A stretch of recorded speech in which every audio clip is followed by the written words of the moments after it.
Cheruiyot.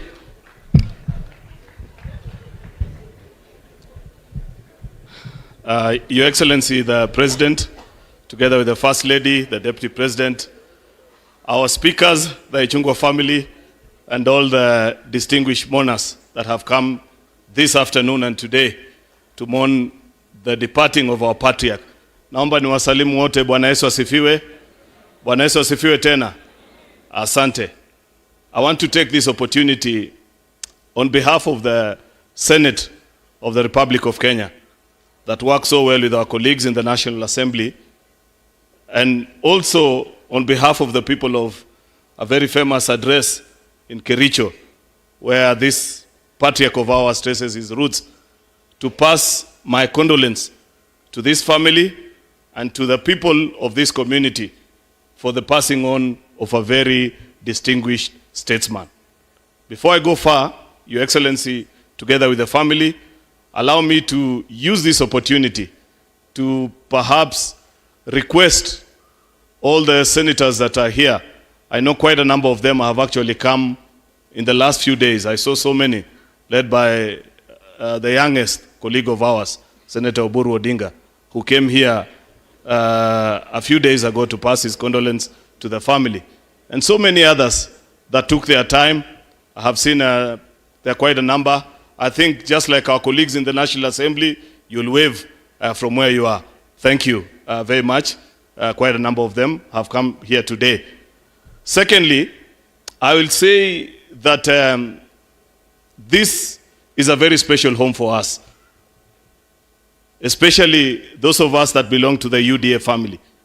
Many people may not know, but besides the current residence of the then Deputy President, if there is a home that we frequented and spent a lot of our time during the COVID days and the days that we were in the wilderness trying to find the proper way to where we are today, we spent those days in this home in the company of this Mzee. In fact, I said this last week, and Ichung'Wa, you recall that UDA as a party, if it was to have a home address of where the decision to depart from our former party and move to UDA was made, it was in this particular home where we are today. At that time, His Excellency the President, the eternal optimist that he is, still believed that it was possible to mend ways and find comfort where we belonged. But 90% of the team that he led at that time believed that our days were over. And that decision was taken in this home. And after that, as you all know, we moved from here and God granted us success. So I can confidently say that this is a blessed home. The things that we planned here, Mungu alitusaidia na tukafaulu. Ya pili, Your Excellency, ni kwamba kama vile imesemwa na Mheshimiwa Kimani Ichung'Wa alinikumbusha wiki hii wakati tulikuja, kwamba mara mingi tulikuwa tukikuja nyumbani hapa, Mzee alikuwa anatupatia nyama na hiyo kitu ingine walisema walikuwa naongeza.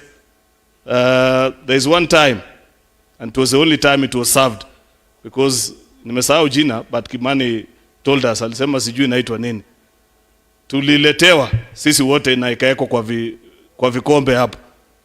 Na sababu sisi kidogo huwa tunaangalia kwanza kiongozi wetu anafanya nini, niliangalia na wewe hukuonja hata kidogo.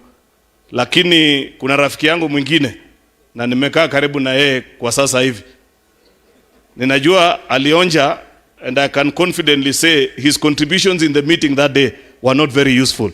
Sijui ilikuwa na nini, lakini niliona baadaye Kimani aliambia Mzee, hii ni watu ya AIC. Baada ya hiyo siku hiyo maneno haikuwa inaletwa tena. So this is a very important home for us. We celebrate this Mzee. We are happy for the person that he raised in the family and in the name of Kimani, who is our colleague. Just like Junaid has observed, there are two traits of this Mzee that I see in the life and the leadership of our colleague, Mheshimiwa Kimani Ichung'Wa. Number one, because ukisoma hii kitabu ya wasifa ya Mzee, inasema yeye alikuwa mtu wa kuzungumza ile na vile anaona maneno. Those that know Mheshimiwa Kimani Ichung'Wa, they also know that to Kimani Ichung'Wa, black is black and white is white. There are no gray areas for him. And by the way, many times that gets him into a lot of trouble. Some of us, you know how to, maybe, we don't have the kind of courage that you have, Kimani. And to Kimani, if he likes something, he will say, I like it. If he doesn't, he will say, I don't like it. And many times people take offense. But that has been also very useful in our political journey. I will also live to recall when I was reflecting here that a few months to the election, when a certain decision was made, which, whether it was right or wrong, time has lived to prove who was right. Between those who said we take a particular position, I'm avoiding to say you, Your Excellency, but you know that, and those like Kimani, who put their foot down and said that this is a wrong decision. In fact, on the day that the unveiling was being done, Kimani never showed up to that meeting. And when I called him to say, please, you're a team member. Once a decision has been made, you have to live by it. He told me, Aaron, you know me very well. For me, black is black and white is white. That is a wrong decision. I thought he was wrong, but over time, the country has come to realize Kimani was right indeed. That was absolutely wrong. Second thing that I know about this Kimani, it has been said in the manuscript that this Mzee knew so many languages to show that he was a true Kenyan. I will tell you, especially those of our colleagues who maybe don't serve from our political party, that sometimes when coming up with political decisions, you need local knowledge. Say, we need it from the perspective of the locals. That is a mistake that you never make with Kimani. If you want to ask things from a national perspective, you ask Kimani Ichung'Wa.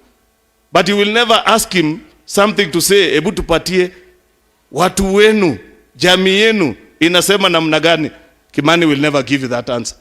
That is a trait he picked from this particular Mzee, knowing that we exist as a country and all these other things are just languages that we use to trade and transact.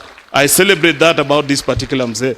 Lastly, Your Excellency, just like Junet has picked certain things that perhaps you need to improve, Mheshimiwa Kimani, from the life of your father, I would not have picked that particular one that Junet has picked. But I know for a fact that you are a good man, General Kimani.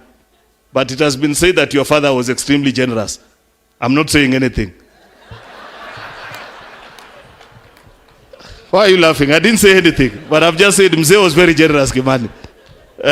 With those very many remarks, without saying a lot, let me now take this opportunity to invite our colleagues from the Council of Governors, our representative, the chairperson of the UDA party, Governor Cecily Mbarire, to pass their condolences also. Asante na Mwenyezi Mungu awabariki. Welcome, Governor Cecily.